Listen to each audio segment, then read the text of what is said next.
So first, I'll kick off and I'll introduce our moderator and panelists. So first up, Kevin Bryan is our moderator today, and he is the CEO of Equitable Partners. Kevin has 20 years of experience building coalitions, developing organizational strategy, and fostering collaboration within organizations. Through his company, he advises environmental organizations, as well as incorporating equity and justice within their programs and framework. He has also facilitated Congressional Commission on Wildfire Mitigation and Management, and has also been a guest lecturer at several institutions, including Yale School of the Environment. Amongst his many accomplishments, Kevin is now serving on the board of directors of Earthwatch Institute, a national nonprofit environmental group, and is actively involved in local issues in his hometown or adopted hometown of Washington, D.C. He is also a proud graduate of Howard University, where he has received a Bachelor's of Science in Civil Engineering and undertook graduate study in public admin. Welcome, Kevin. Our panelists include today Timothy of a Philadelphia-based composting company that makes composting possible, even from your apartment. They provide weekly pickup of food scraps and household waste, and then turn those scraps into compost.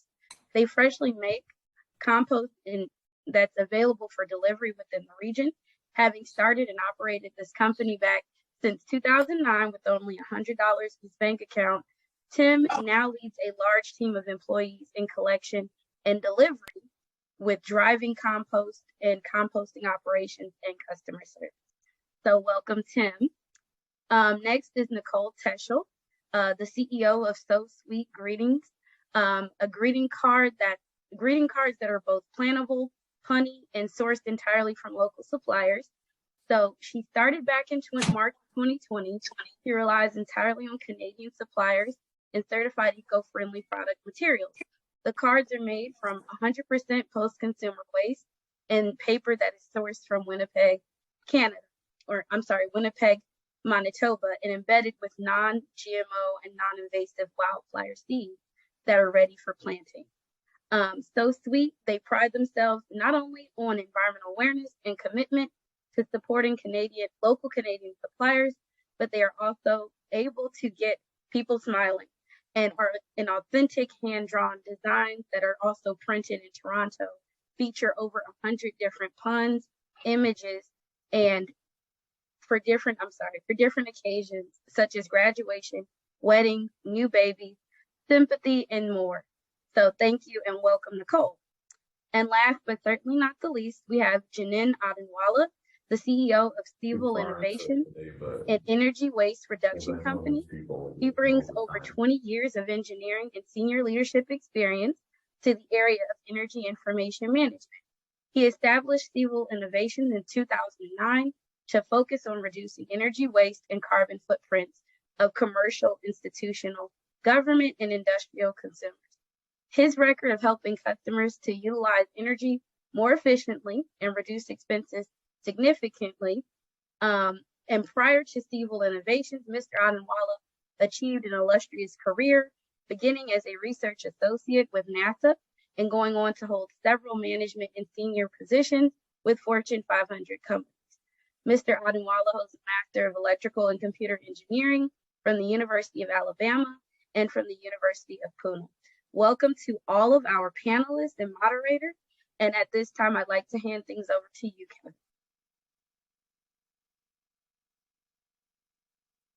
Hey, Kevin. thank you very much, Kwanzaa, and thank you for the opportunity here to have a bit of a conversation with my esteemed panelists today.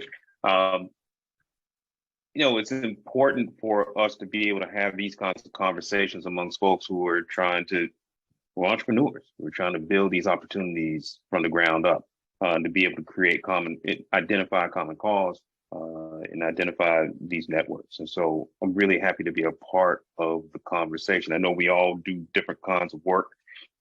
There are some of us who are actually building things and building products. There are people like me that just talk a lot. But I hope that some of that conversation that I'm having with folks and helping people to have is making a difference. And so we're all trying to build this cleaner future, this greener future, this better future going forward. So I want to start from there. You've all had a chance to hear a little bit about each of our panelists today. I want to give them those written biographies, but I want to just kind of ask you to dive in and tell a little bit more about yourselves and ask you each to share just a bit more about your business and specifically what prompted you to enter into this sustainability space. It could be, it's easy to go and work for one of the big companies or do something else that's already been done. What made you decide to do something different? I'm going to start with Nicole. Thanks, Kevin. Hi, everybody. It's a pleasure to be here with everyone today, and thank you for choosing me to kick it off. So I am based in Toronto, Canada, and I'm a teacher by trade. So I started So Sweet Greetings at the beginning of 2020, ironically, about a week before the pandemic kicked off, with none of that knowledge in sight. But I was substitute teaching at the time. I'm certified from K to 12. So I'd be in a kindergarten class one day, a high school class another day, a grade 6 class another day.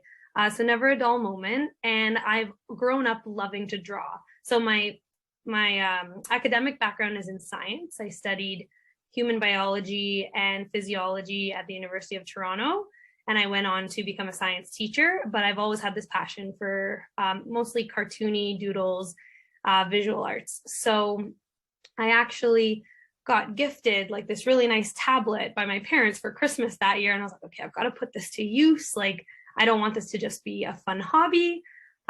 So I started drawing like little doodles, and I've always been a really big greeting card person. So started drawing doodles, and I was like, I'm going to put these on a greeting card. And who knows, like maybe some friends and family will buy this and it'll be fun and cute. They were always like, everything was super cheesy, because that's my style of humor. And when I decided that I was going to start printing and maybe do like a little side business in addition to teaching, I wanted to be intentional about where I sourced my paper from, because I'm a firm believer, especially when you work in schools and you kind of see the future in front of you all the time. It gives you a lot of optimism, and it gives you a lot of intention in the way that you kind of operate on a day-to-day basis. So I was like, okay, if I'm going to put a physical product out in the world and stamp my name on it, I need it to align with who I am. And I'm a huge outdoors person. I was fortunate to grow up with a family that spent a lot of time at a cottage and just outside. So I was like, I need something that kind of brings a little bit of that environmental piece of me to it. So I started looking up sustainable paper and recycled paper. Where could I source this? I'm not going to be just buying like white cardstock from the major department store down the road. And I honestly got so lucky. I stumbled upon seed paper and I was blown away. And I feel like everybody kind of has this initial reaction to seed paper when I now tell them about it. So seed paper is recycled paper pulp with wildflower seeds embedded in it. It is handmade. Every one of us can hand make it. It's not a difficult process, but it is quite tedious if you do it en masse. So I discovered this and I'm like, oh my gosh, like I can make cards that someone can plant. So the beauty of it is so many people receive greeting cards and like, okay, this is such a nice sentiment, but like, oh, like I feel bad throwing out someone's words. I don't know, like it feels, I don't have enough space to keep this in my home. So I don't really know what to do with this piece of paper now.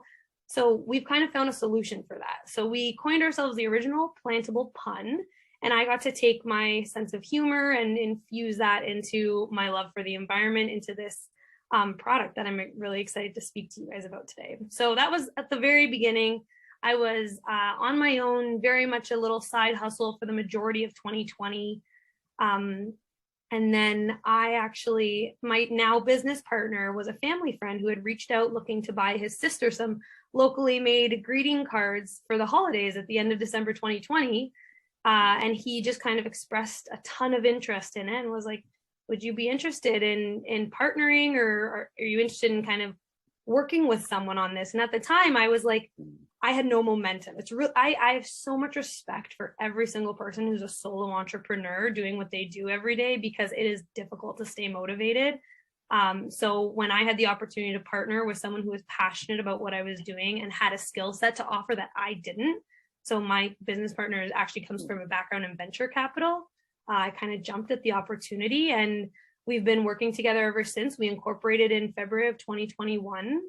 And we've seen some pretty immense growth over the last year and a half, which is really, really exciting. And that's where I'm coming to you from today. I'm by no means, I wouldn't classify myself as an expert in sustainability by any means. I just stumbled upon a product that got me really excited, and now I get to get other people excited about it. Thank you so much, Nicole. Let me turn next to Janan. Janan, do we want to just offer a little bit, kind of same question? What got you into this? What drew you to your work in the energy sector?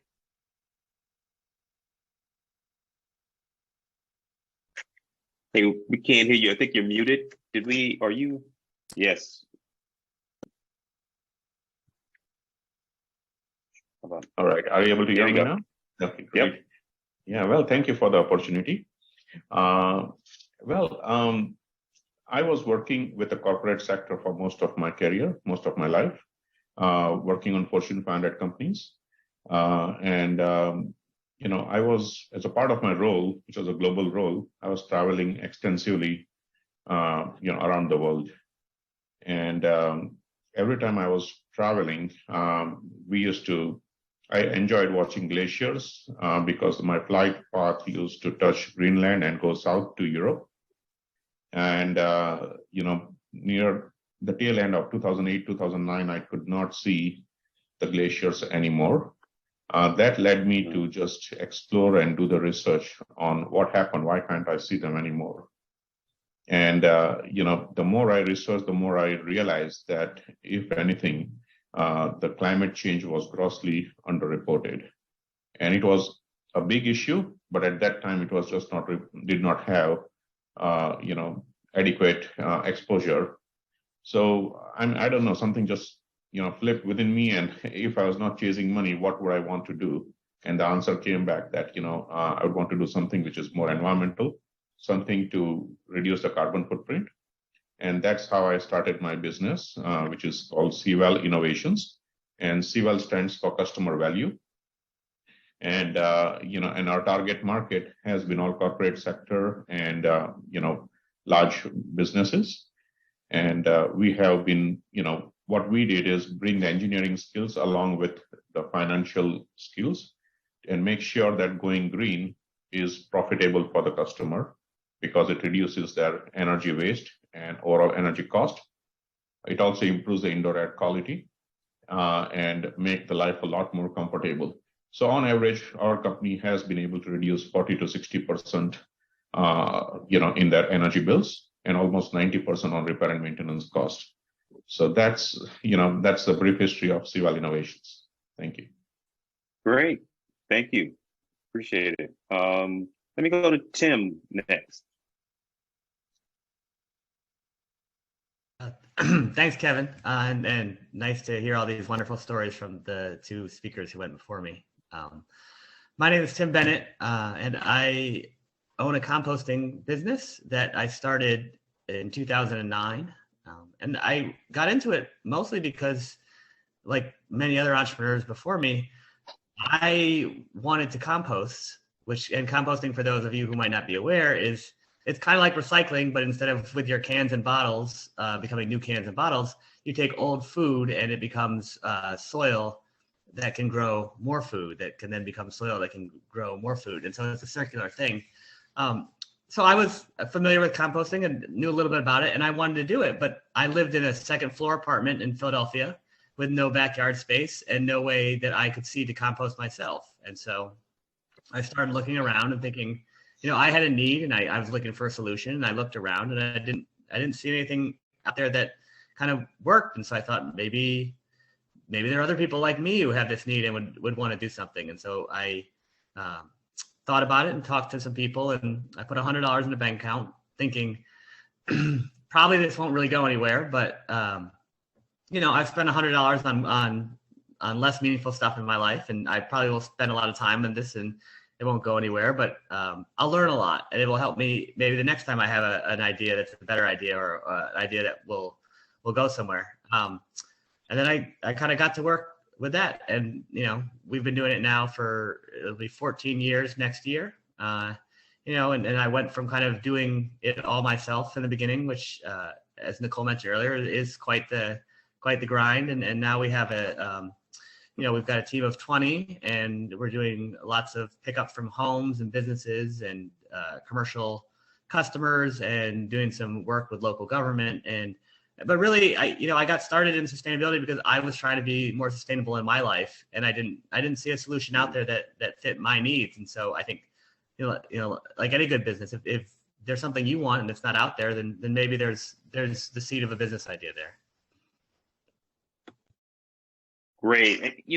That's something that struck me. Your last statement, Tim, that struck me. I think all three of you talked about something that, these businesses these ideas came up from places where you saw a need, you saw a gap, and you decided to try to fill that gap, whether it's something that you saw others in your communities, in your businesses, in your business dealings, you started to see this gap, or whether it's something that you saw in your own lives. When you start to do that, what's the investment like? How do you deal with that investment? Is it, were you able to, was it something where it impacted your business? Was it something that impacted your business significantly? Was it something that you were able to easily get loans for? Were you able to find investors? Help me understand a little bit about the investment piece to trying to do something that is really just something that you would do normally on the side. How do you identify those additional funds for that? And let me start with Nicole. So Hey, just you're to be muted. clear, I think my audio cut out a little bit in the beginning, but you're just curious about where the investment is to kind of make that leap. Yeah. Okay. So I have to say, like, I've been fortunate to have the teaching piece and have had that as kind of a bit of a safety net, to be honest. This whole, like, in the beginning especially, I was like, well, you know what, like, if this doesn't really, like, it very much was a passion project for a long time. And then when the demand for the product started increasing, that led me to more believe in myself.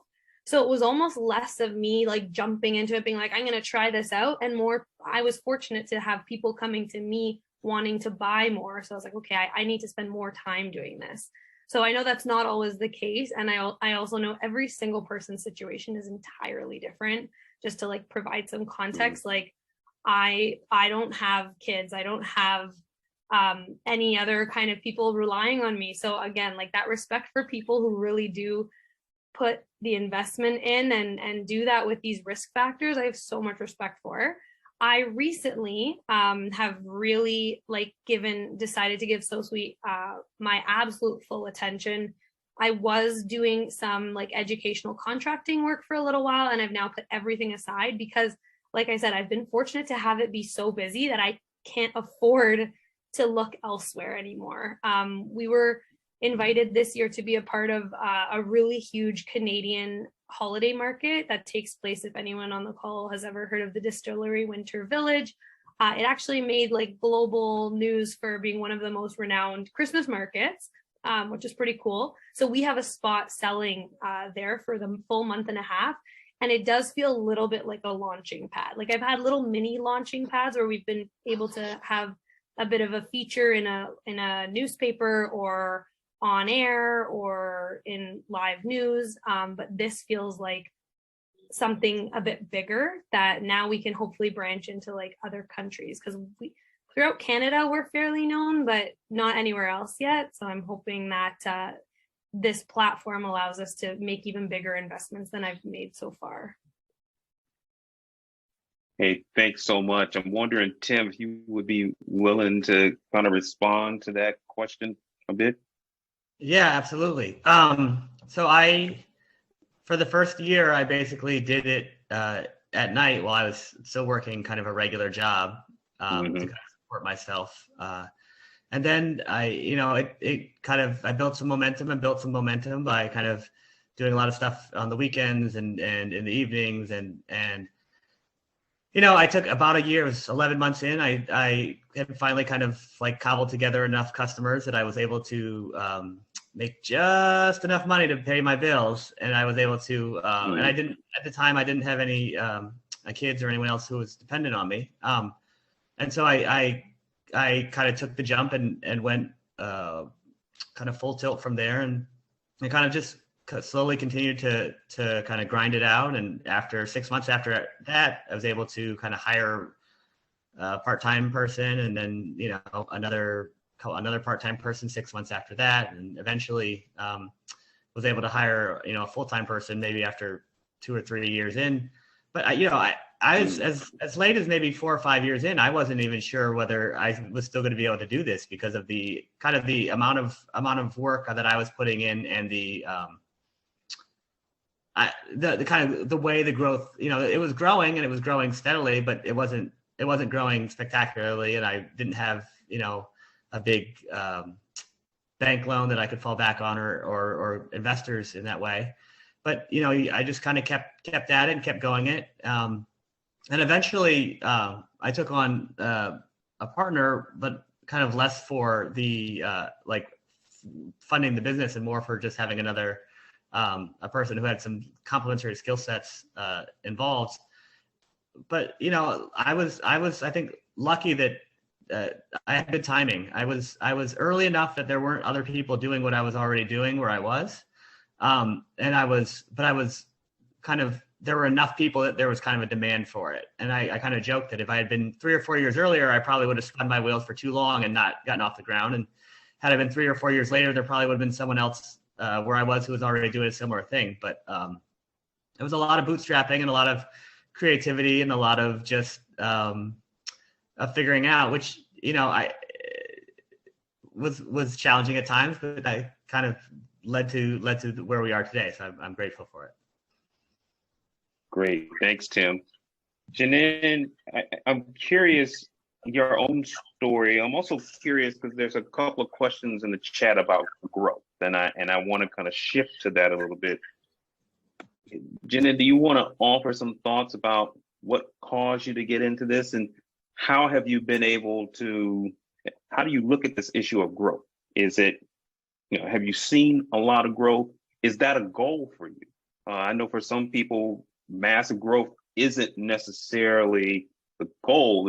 It's more kind of a lifestyle. The lifestyle is a goal, and seeing a lifestyle change. I wonder if you would be willing to speak to both of those questions.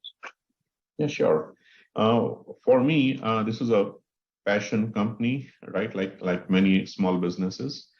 And I went into this company just out of passion, but I did not have the skills, nor the customer base or the network in this particular area. So it definitely took a little while to know exactly what we wanted to do. But my primary goal is reduction of carbon footprint. And in order to accelerate the reduction of carbon footprint, the company needs to grow. So that is essentially, in terms of demand, there is a lot of demand now. When we started off in Texas, especially, it's more of an oil state, and it's not very big on energy efficiency, or at least at that time it was not. But everybody likes financials. So it's very important to understand what the numbers mean, not only for your business, but also for your customers. How can you provide them the return on investment?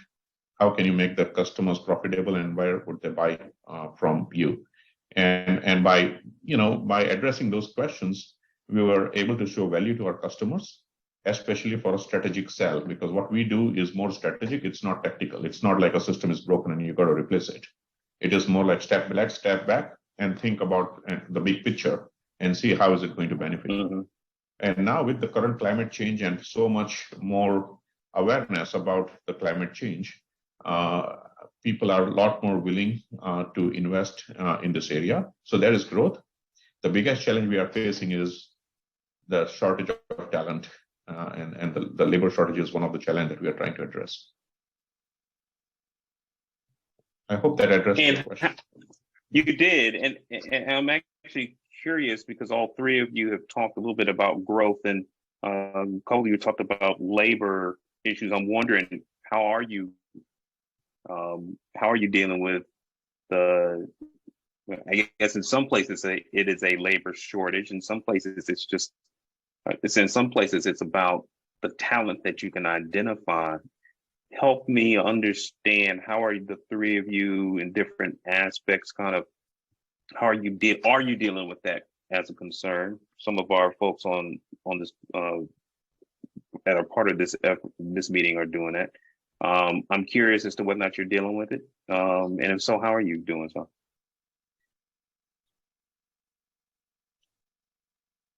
Let me turn to Nicole. Why don't you go ahead, Nicole? Jump in. Oh, sorry, I thought Janan was going to say something there. No, Tim made me think of something earlier, so I'll speak to your question in just a second. But one thing with regards to investment in your business and yourself, like there are resources under rocks everywhere. The amount of grant writing that I've done in the last 2 years has been incredible. One of the biggest things that I think you can do as a small business trying to grow and trying to find capital is create a network and then tap into those networks and look for opportunities to talk about your business. And there's, well, I can't speak for other organizations, but I know within Toronto, I've uncovered some incredible small business resources that I wouldn't have known existed unless I went looking for them and talking to people. So yes, definitely the personal investment is always going to be there, at least to kick yourself off. But there's so many different places where you can look for people who, if you believe in your brand and you align with what you're preaching, people will buy it, and they will buy more than your product, but you as a company, and they will want to invest. So that would be a recommendation of mine. With regards to the labor shortage, I'm super fortunate. Our 2 contracted employees at the moment are our moms, and they're very they're great. So I don't think I'm in the best position at the moment to be speaking about the labor piece, just because we haven't kind of unearthed HR too much just yet. We're still kind of in the phase of like finalizing our product development and kind of finalizing our operations, and working on that aspect. And definitely the HR piece will come as soon as we kind of hit that next level of scaling. So I'm actually really curious to hear from our other 2 panelists about their opinions, because I'm sure this is something I'm hoping to have to face in the near future. Can I ask a quick question before we go deeper into this? I want to ask a question about networking. You talked about networking. I see some stuff in the chat about this idea of networking. How and who? How do you build that network?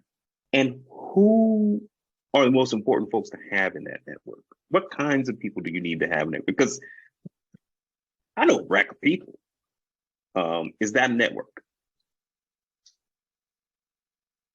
I'm curious, Nicole. I'm coming to Nicole and ask the question because you mentioned it, but I would invite any of you to just jump in and provide some more context. So let me start with Nicole.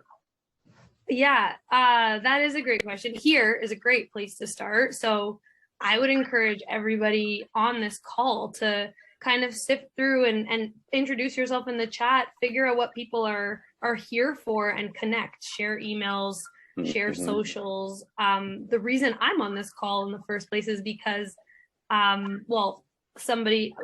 I was fortunate to be nominated for the ICCC program. I did the program. We won the grant, and then I kind of volunteered myself for things. Whenever people from ICCC reached out to me about opportunities, I said yes to anything I felt like I'd be a good fit for.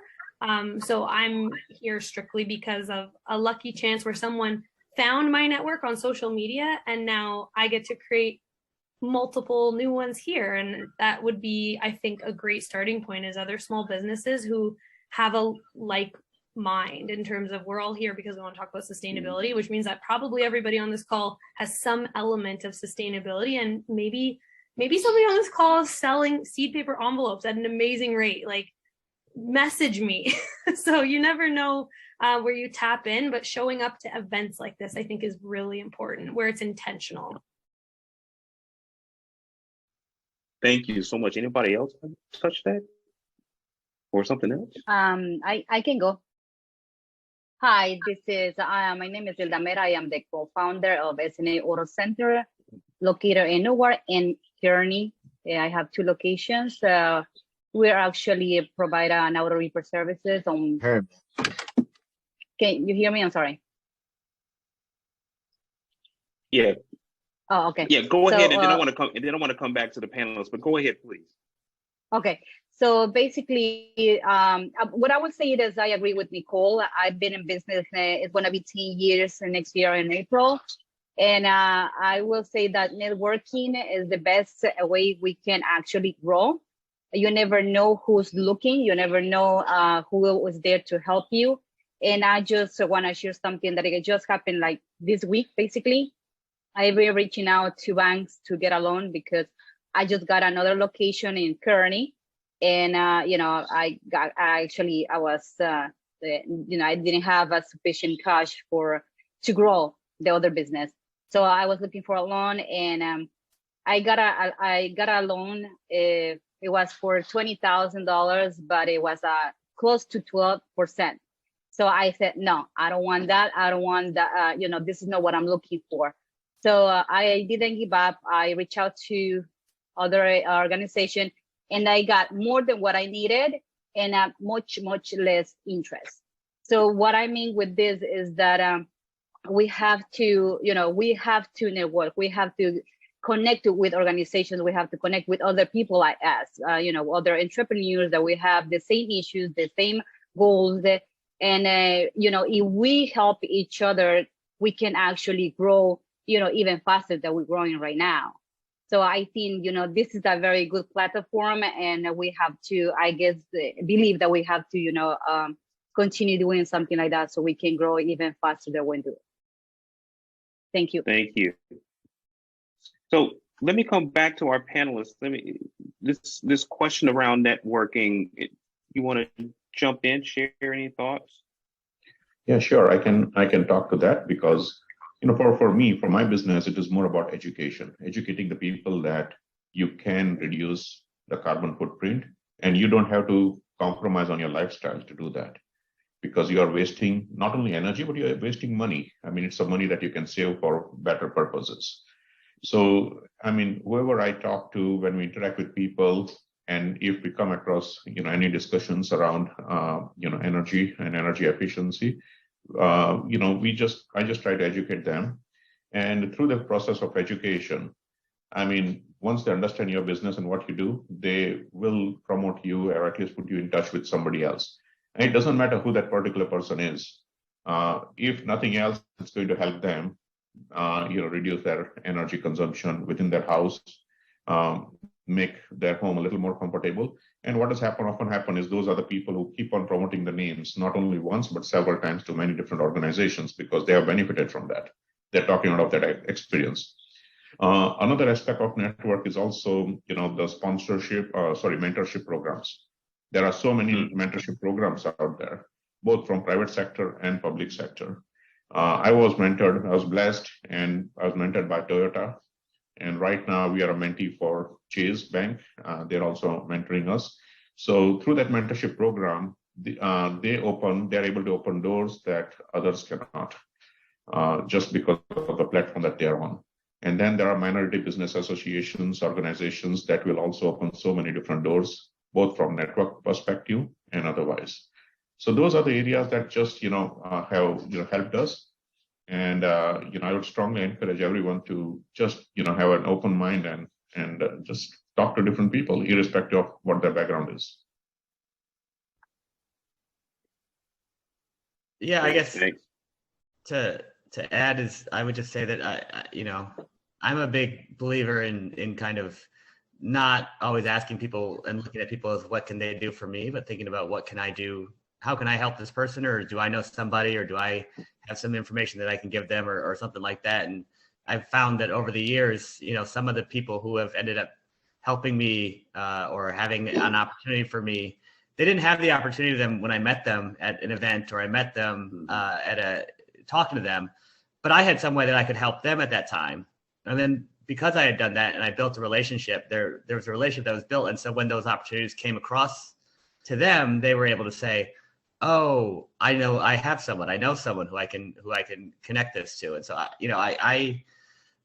I'm not, I think, great at like being the guy in the room who is just like, hey, I'm Tim Bennett, nice to meet you, here's what I can do, here's how I can, like, here, how can you help me, and I think I'm much better at saying, here's what I can do, and listening to what people are saying and what they're struggling with, and then if I know somebody, connecting them, and kind of, that's always been, I've found that's come back numerous times throughout the time I've been doing this to be beneficial down the road in ways I didn't even expect when I first was having those interactions.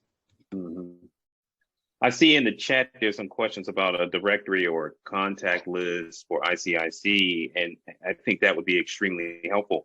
Also, from some work that I have been doing for the last couple of years, we actually have a partnership platform where people can sign up and be a part of a platform, kind of put out there what they're doing, and find other potential partners, folks to connect with, collaborate with through this platform.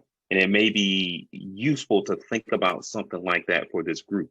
Having the contact list is great. Having a platform where there is some engagement going on, some ways to engage people and help folks understand what's happening could be yes. And this platform does do the mentoring piece as well. And so there are two aspects to it. There's a mentoring piece to this platform, and there's a partnership piece. So I think there are lots of different examples of that out there. And so maybe that might be something that would be helpful for this group if it doesn't already exist. Yeah, Kevin, I completely hear you. This is Kwanzaa. Hi, everyone. Mm-hmm. I just want to jump in here really quickly. I think this is a perfect time. So it's alumni of our programs, our entrepreneurs who come through our pipelines. They are completely eligible to be a part of our inner city alumni network that we now have 3 physical chapters in Boston, Chicago, as well as Washington, D.C. We offer an online community platform that at times it's just hard to get in front of you guys. It's hard to get in front of our entrepreneurs and remind them of what's there. There is a login that you all would receive once you complete your programs. And, when you get that email, I'm sure it's, buried in your inbox. And so I think it's just worth us, reminding you all that we're here. I myself am the Alumni Affairs Coordinator. I'm brand new. But if you all put my email in the chat, as well as a link to the Inner City Alumni Network and a little bit about what we're offering. But definitely the networking piece is key. And we're doing that across the country with these in-person chapters and events that we continue to roll out into 2023. So I just had to jump in there, but I'll give you back the floor, Kevin. Hey, no worries. Thank you much. I appreciate you doing that. A couple other questions that I really want to get to. We talked a little bit here about resourcing organization funding. A number of you talked about grants that you're receiving. You talked a little bit about loans and the process for that. I'm wondering if any of our panel members want to share any more details on specific places where they were able to go and identify sources of funding to help build your business, help sustain you in some of those difficult times, and help you grow when the opportunities are there. I mean, we haven't done a lot of most of the financing that we've done has been equipment and vehicle kind of financing stuff. Mm-hmm.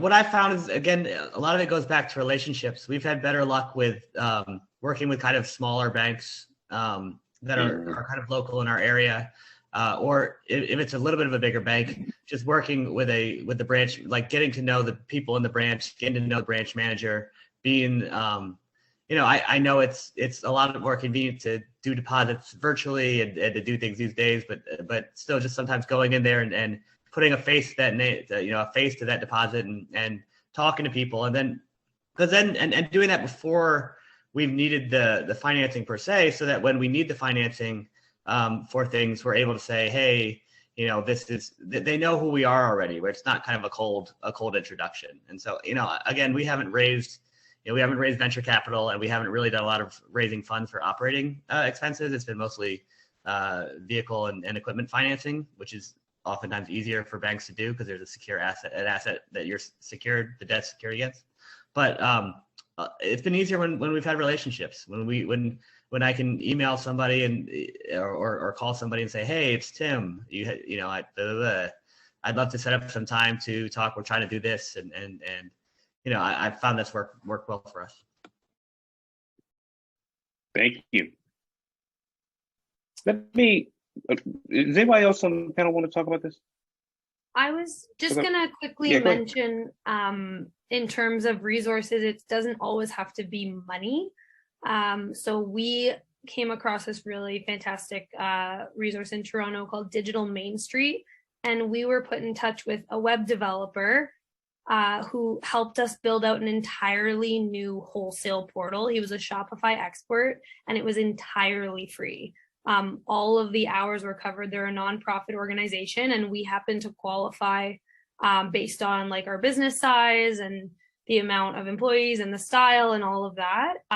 So that is basically thousands of dollars that we could have had in cash, but were actually transformed into the development of a wholesale portal, which has been a massive improvement for our B2B processes. So look out for opportunities like that as well. It doesn't always have to be necessarily capital. It can be resources. And that was one thing I honestly really loved about the Equal Slice program I did with ICIC, was we had a mini MBA within the process to apply for the grant. You had to carry out and do these courses. So we did a mini deep dive, I guess, into marketing, into operations, into sales. So that was also super valuable. And that's I didn't go to school for business, but now I have this skill set that I might not have gotten just on a whim. So I think keeping an eye out for resources that are outside of just financial is helpful. Yeah, and I would like to add to that. There are other platforms because as a small business, we cannot bring in all the talent in-house. To tap into the slice of talent in different places may help. Like if somebody that is a web developer, to ask them that, hey, can you give me a few hours of your time every week? There is a network called Fiverr, online portal called Fiverr, where you are able to get internationally talent for $5. You start with $5 or something like that, and you are able to tap into that. Similarly, there is Upwork. So there are so many different, platforms that allow you to stretch your dollar and still achieve what you want to achieve, but at a fraction of the cost. Thanks so much. I really wish that I had a polling function right now, because I'd love to get a sense of who's in this group of 173 participants. There are service-based companies that I'm looking in the chat at the same time that I'm listening to this conversation. There are folks who are service-based companies. There are product-based companies. I am different from my colleagues here because I essentially have my own consulting firm, and I can operate on my own. But I also know that it would be extremely helpful to me right now if I had, if I could hire a couple of employees, I probably could grow this thing significantly. I think service-based opportunities are different from product-based opportunities. I think finding grant dollars might be easier for a product-based company than for a service-based company. I'm not certain of the answer to that. Would any of you have some insight onto that? Yeah, I can. I have a service-based business, and so that is the area where we are engineering shop. We design the solutions for energy efficiency, but that's an area where I often tap into slice of resources. People that are working for large corporations have all the right skills. I tend to tap into their skill sets and tap them for advice or as a resource for doing certain amount of work for me on the side. And by doing that, we are still able to compete in this space without incurring, tremendous amount of additional cost. Great, thanks. Hi. Hello? Yeah. Okay, I thought I heard something. Okay. So, Hello. yes, Okay. I'm wondering yes. So go ahead. Okay. I am a service-based company. I own a private security company, and the resources are there for us as well. During the pandemic, we received boxes and boxes of masks because our security officers had to work in public, so they needed masks. So I agree with Nicole and Tim and Jamin with all the things that they said. Everything was valuable. And what Nicole said about this ICI program is very, very phenomenal. It's a phenomenal program, and it has tons of resources. You can meet all types of people. You can network. You never know what someone might have to offer. I mean, there's 171 people in this group. So someone might have something that you need or know something that you might need to know, or may have some insight to some funds. So networking, back to that subject, I mean, it's a must. It's a must to get involved with networking. I just thought I'd add that part. Mm-hmm. Thank you much. I am curious to my colleagues here on the panel, if there were, I want to open the floor up to folks that are participating with us. And let me do this so that we can do this in a bit of an orderly fashion. Actually, Kwanzaa, is there a process that you want to put in that you had in mind to try to organize folks as they want to jump in and ask questions? Sure. Yeah, I've dropped it in the chat a few times. You can put your questions in the chat box and I can bring them to the panel, or and everyone can have a chance. Or there's also I think a raise hand feature. I'm not sure if that's actually on at the moment, but I'll check that out. If you're able to do that, you're welcome to as well. Yeah, I think on the raising hand, I think if you just go to your reactions button in the bottom list of icons, you should be able to hit that reactions button and you'll see a raise hand function there. You can just kind of use that to raise hands, okay? So why don't we try to take a few questions here? I'm not certain how many we're going to be able to get as the time moves forward, but we'll try to get as many as we can. It sounds like there's some good opportunities there. I've got a couple already in the chat. What is the most creative, out-of-the-box way you got a customer or project? Any of our panelists want to dive in on that?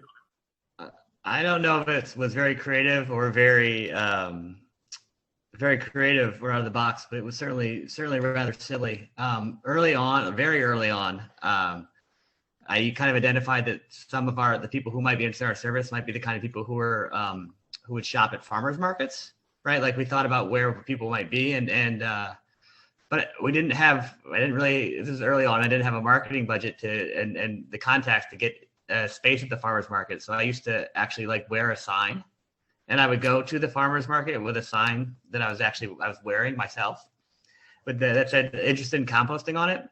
And anyone who was, everyone would look at you once because you're wearing a sign and you look like you look silly. But anyone who would look twice or make a comment to the person next to them that I kind of sensed that they might be interested in it, I would go over and just kind of approach and tell them about what we were doing and give them a card and kind of go from there. And eventually, I was right that farmers markets were a good place. Eventually, we had a booth at a number of farmers markets here, and it ended up being one of the better ways that we signed up customers. But early on, I literally wore a sign that I hung on my neck and tried to chat people up.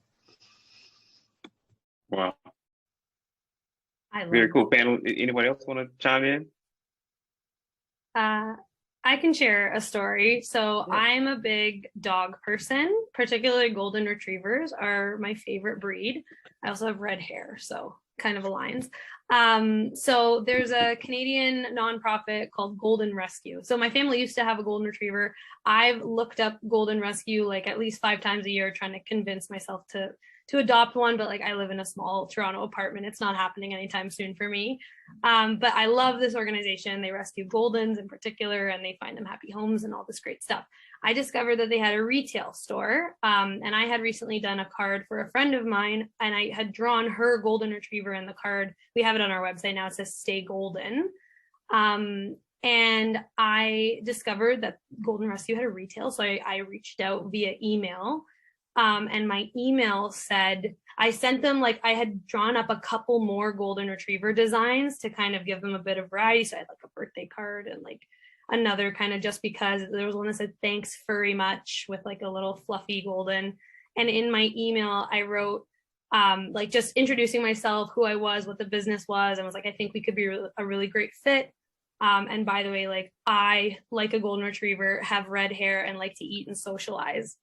And we got the account, and now you can find our cards on Golden Rescue. So I think my business partner, like, he does a lot of eye rolling with me because I'm constantly making these jokes. But that actually got us a sale, and I was pretty proud of myself. Very cool. Thanks a lot. I appreciate that. I'm wondering if there are other. Oh, go ahead, please. Yeah, no, I mean, I just wanted to point out one thing, because my business, it's a little complex sell, but in early days, it was very hard to get business and to talk to the right people. But one area that really helped is just volunteering, and also just giving services to volunteer organizations for no cost. And that way you are able to establish credibility. And people who have worked with you are essentially going to take that, with them. And eventually, it may take months, it may take years. And I've had, sometimes when it has taken a little longer, but I mean, it does turn out to be a call. And it's a little surprising on, even if it's been 5 to 6 years, people remember that, hey, you have done that kind of work. And I heard some great things about you. So it's always surprising. Very cool. Thank you. Any other questions that folks might have that they want to have? Questions you want to ask, please put those in the chat. I see one. I own a business consulting company, and I have a large demand for my services because we service mostly Portuguese, Spanish-speaking business owners. I know I need to train new consultants to fill this demand, and I need the time to do that. So I'm thinking getting capital would help. If I can secure the funding, has anyone had any experience growing a consulting company, and could they share how they would allocate funding? I'm skeptical about getting it and not applying it correctly. And I am eager to hear the answer to this question, because I am in a very similar position. So does anyone want to any of our panelists want to respond? Any folks who are on this call that want to just have an ability to answer that question, just raise your hand and we will get you in the queue. Panelists first. Anyone? What kind of consulting company does Fernanda have? Is it an IT consulting firm? Fernanda, can you tell us what kind of consulting company you have? Do you want to unmute yourself and jump on? Can we unmute her so that she can dive in? Or you want to? Sorry. Yeah, go ahead. I was trying to write it, but I couldn't do it. So it's mostly management consulting. So I help. I do a little financial consulting as well, but mostly creation of processes, systems, and sometimes we do help owners implement small KPIs, but mostly financial and managerial. Okay. Now I'm not sure if I have an answer to that. Sorry about that. I don't think I necessarily have I wouldn't call this a full-blown answer, but I, like Kevin, I know the feeling of being nervous to apply for something and misallocating the funding. So my one kind of, I guess, piece to relate to here is like plan it out. And if it doesn't work out exactly that way, that's okay, because it's hard to plan for something you're doing for the first time. So for example, a grant that we recently got, we were like, oh yeah, we're going to spend exactly this amount on marketing, and it's going to be this type of marketing, and we're going to spend this amount on raw goods, and it's going to be this type of raw goods, and we're going to do this, we're going to hire this person. And it kind of all got muddled as we went. Our raw goods costs slightly changed, so that number had to be adjusted. Our marketing, we learned something new that we didn't know before, so that number got adjusted. And then our HR, like we hired someone, but it didn't exactly work out how we thought, and we had to adjust the hours. So I guess the point that I'm trying to relay is like, don't stress too much about feeling like you're signing like a golden contract when you allocate your funds in a plan. I think that grant organizations are, like my experience at least has been that grant organizations that are providing the money are quite understanding that as long as that money is going towards growing your business in some capacity, they're not going to be like, oh, you didn't spend that extra $5 on that exact thing you said, like they take the whole thing back. So I don't know if that's helpful at all, but that's my experience that I feel like can apply to this question. Go ahead, Kevin. Oh no, go ahead, Ted. I was just going to say that I think Nicole's point, which I just want to emphasize, is that like the number of mistakes that I've made in the 13 plus years I've been doing this are like, you know, they fill a book with all the mistakes I've made, right? But like the two things that I try to keep in mind is to try not to make the same mistakes more than once, right? To try to learn from those mistakes. And you learn more when things don't work out than when they work out, you're like, great, we did it, it worked out. And you don't think as much about it often. And when it doesn't work out, you're like, why didn't that work out? And so you spend more time thinking about it. And the other thing is to not make any mistakes that like you can't get up from, right? So you can, it's okay to fail. That's how you learn. You're trying to avoid making the big mistake. Like you want to make small mistakes. You want to take chances. You want to try some things that you haven't done before, because that's how you innovate and you learn and you grow and you develop new processes and get new accounts. But you just got to try to, I don't know. All I've been able to do is figure out, I feel like, the way to keep going year after year. And if you can continue to do that for long enough, you build momentum and things have worked out for us. Great, thanks a lot. You know, one of the go ahead. Yes, please. Can I just follow up with that? Yes, please. I'm in consulting. I'm in engineering, and I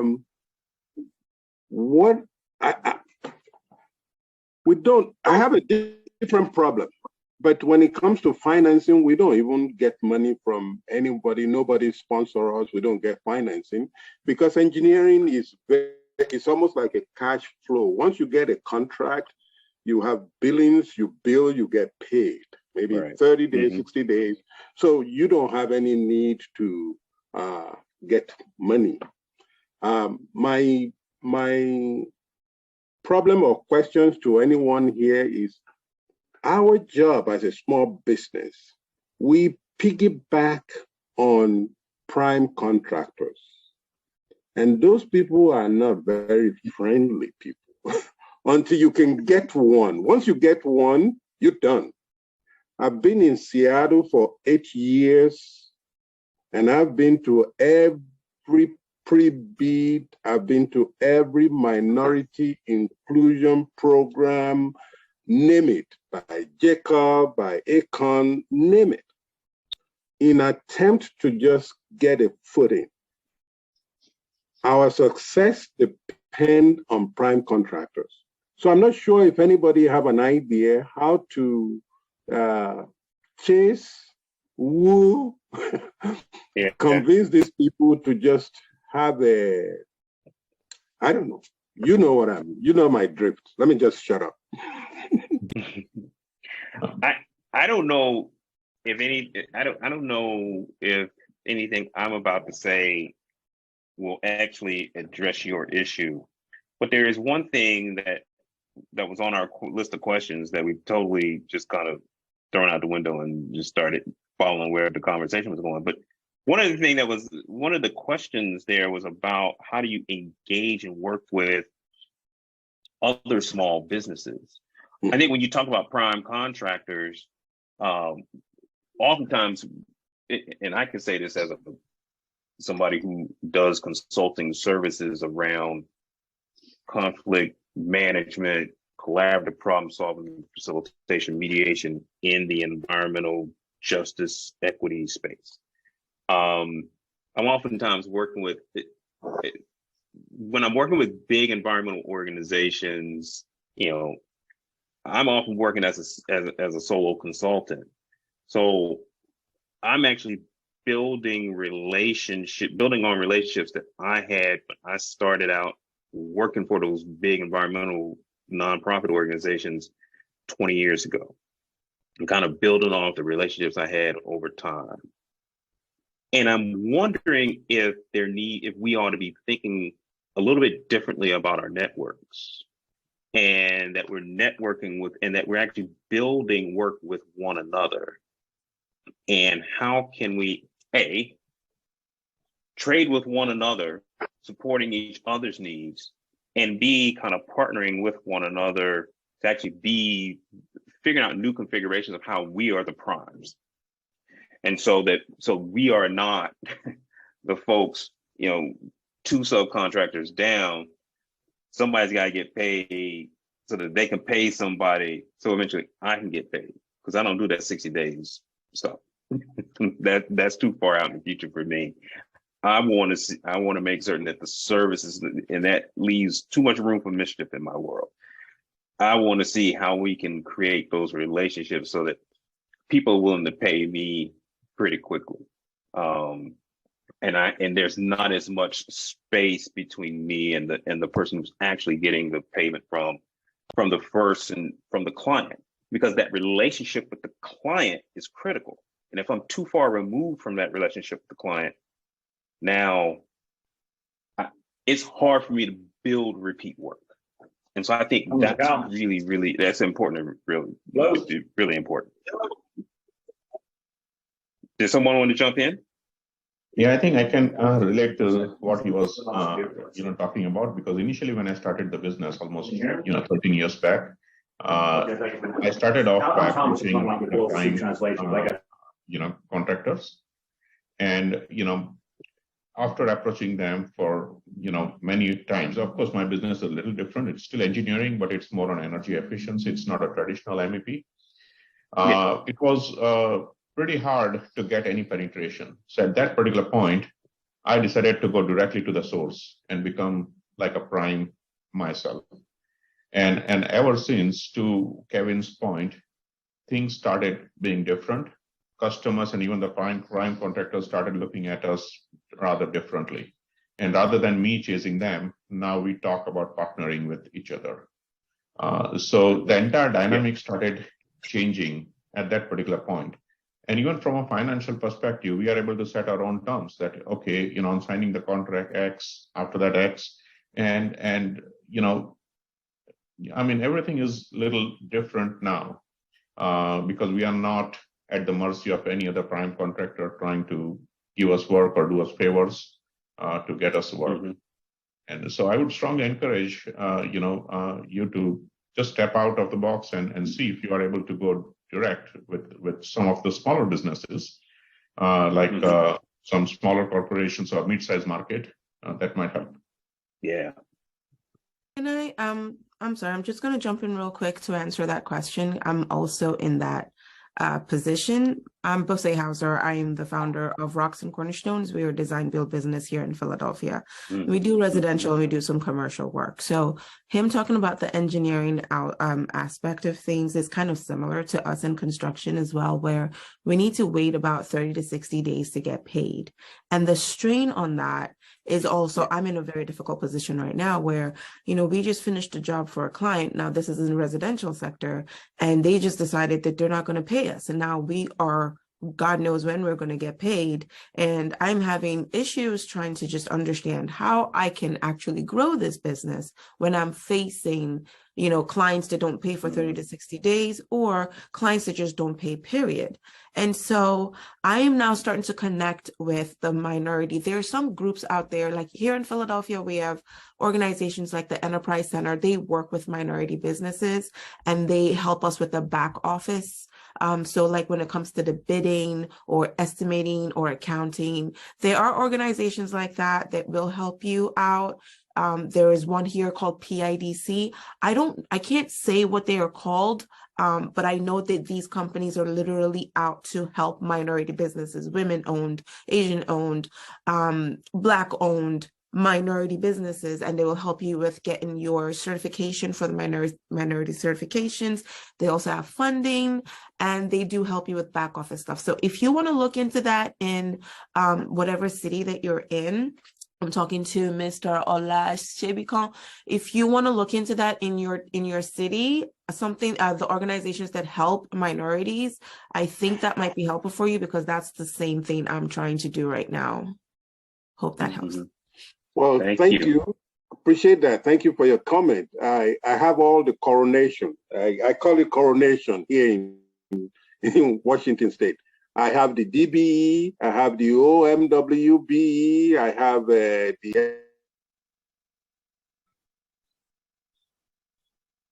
Hello? I think we lost you. You went on mute. I appreciate your contribution. Thank you so much for the suggestion. Anytime. Thank you. We got a hand raised. Valerie, I'm going to invite you to jump in, please.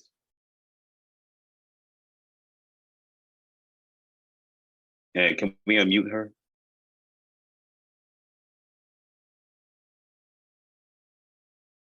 Valerie, can we hear you? You're still on mute.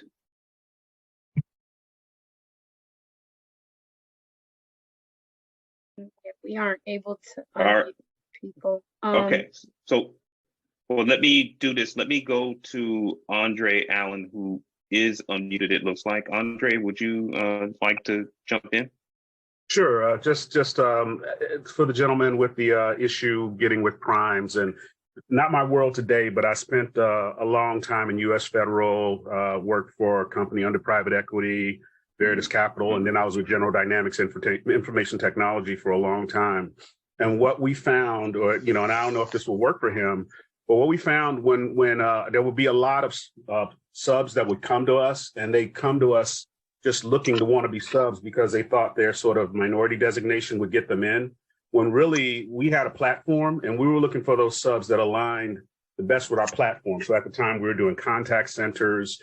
So we needed a sub that was great doing CRMs, or subs that are great at their particular area. So if he can get in touch with those solution architects that are designing the bids, those proposal writers, and those people that are generating those things and getting to know them, he'll be top of mind when the bid comes, right? Rather than sort of just putting himself out there, hoping that they'll choose them at the right time. It's very, very competitive. And at the end of the day, they just want a proposal that'll win. That's who they'll take to the party. At least that's my experience. All right. Thank you so much, Andre. Thank you. Can you hear me now? Yes. So yes, Valerie, we can hear you now. And if you just give me 1 second, we've got about 3 minutes left. So Valerie, we're going to have you go, and we'll see if we can get one more person in, and then we will wrap up. So Valerie, if you could go. Yeah, I just wanted to quickly offer that in the initial ICC conference that we had here in the Detroit market, I don't know if it was the same for everybody, but they had a couple different venture or like capital sources. But one of them was kind of interesting in that it was a service that would they would take the risk of collecting the money from your clients, and that they would pay you immediately for the contract. So they did the due diligence on the customer, and then they would be the ones to chase them down on the 30 to 60 days. Or if they were like refusing to pay, they would be the ones taking that risk. So I thought that was really interesting, and I thought I'd bring it up. Unfortunately, I don't remember the name of it, but I'm sure if you contact the ICC people, they would be able to tell you who that was. Great. Thank you much. I'm going to turn to Donald Carter very quickly. Donald, can you jump in? Yes. So we are a service business as well. And we've gotten voted like top 20 Dallas Black-owned business and best of the best in our town in Capel. But we really don't know how to use that per se when it comes to trying to get more business. I mean, I'm in the Rotary Club of Dallas, and that's definitely helpful with networking and things of that nature. But how do you parlay the wins into getting more business? I mean, we have contracts with universities and things of that nature, but it's kind of hard because we're a top of mind type of service with executive coaching and those type of services. Turn to our panelists. Actually, let me jump in and see if I can offer something here. One of the things that I am struck by this conversation is, first of all, there are still at this point 157 folks in this conversation. Usually by this, but first of all, I was pleasantly surprised to see that many folks involved in the conversation. It's oftentimes folks have already started to fall off. You're probably down to half your participation after an hour and a half. So you folks are stuck in, that's great. It feels to me as if, I just think that you've got a great network here. And I would really encourage you all to look to one another as potential sources of the next gig. I think that some kind of a partnering platform, mentoring platform to allow you to make those connections is really critically important in terms of kind of supporting that. I know, Kwanzaa, you were talking about some things that you all already have in place. If you all can build on that, I think that really starts to get at this concern right here and some of the other conversations you all had about how do I generate connections for work? I think most of us now have businesses that even the product-based businesses, there's a lot of work that can be done. There's opportunities to expand into new markets just because of the connections that you can make. I just really think that's a huge piece of it. And these days, it just feels like thinking outside the box is the way to go in terms of how you can provide that service. Hello? Yes. Hi, I would just like to make a quick suggestion for the person who already, like he says, has some wins. Your best real asset are your current clients. And one of that is asking them if they, were really struck by what you did they enjoy it, did they find it valuable, and then asking them who is in their sphere of influence as far as getting referrals from them, and make that a part of your business plan, that when you sit with a client, you don't leave it, it's not over until they've given you a list of other businesses who would want to know about what you do. And that way it's already a warm market, because you're saying, hey, I worked with Bob and he said that you'd be a great person to talk to, and you may want to hear about what it is that we do. So I would say start with your current client list first before trying to really branch out to other things. Thank you so much. And I know we're past time, so Kwanzaa, are there any closing comments, that kind of housekeeping things that you have to say, and then maybe we can turn to our panelists to give really short final words? Sure, yes. Thank you all for joining us and for your questions and interaction. We actually will have immediately following this a structured networking session from 4:30 to 5. Thank you to our speakers and panelists. Thank you all for your expertise and sharing your stories and how you've been able to thrive in this in the environmental sustainability space. And we hope that you continue on. And clearly this is a hot topic sort of session, and this was our first time hosting a sustainability session. So just thank you for all of the expertise that you were able to share with us today. Again, for you all who still want to continue the conversation, there is a structured networking session that I believe is now open for us to join. So if you want to continue there, I've also heard a lot about contracting and finding new business and things, grants. We offer a procurement panel that will kick off on Thursday at 3:15 p.m. I hope to see you there. Thank you all. Have a great afternoon. Thank you, everybody. We appreciate it. Thanks to our panelists, and we're going to let you all go now. All right. Thank you. Take care.